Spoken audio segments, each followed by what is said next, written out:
I think I saw one time handprints of Adolf Hitler, and this person was saying his handwritings are very aggressive. Oh, he is, yeah.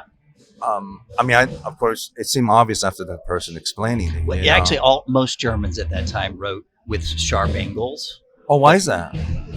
Well, because that's the way they were taught in that culture, Ah, compared to like Hungarians and compared to French. But invariably, that culture runs on time. They're super analytical. If you look at the porn industry, Germans are very like anger and S&M. There's a whole subculture of sort of very harsh.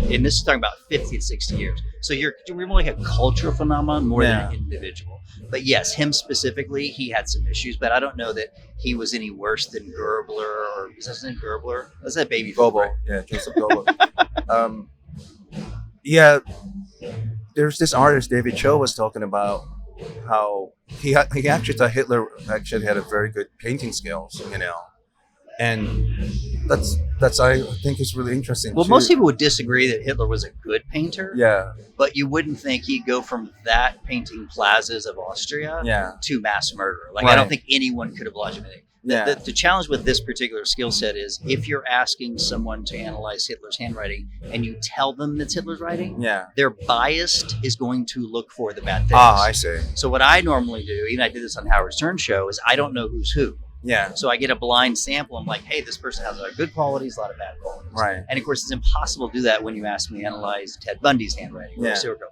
But I do my best to be as objective as possible, which is why I think I have a big following. And I've been on the Howard Stern twice because I am as objective and I'm not Yeah. trying to make the joke. I'm just trying to see what I see. I see. So hopefully people listening, like I'm doing the best. I mean, there is limits. There's only 90 personality traits. I mean, it's 90. And usually some of them come up more than others.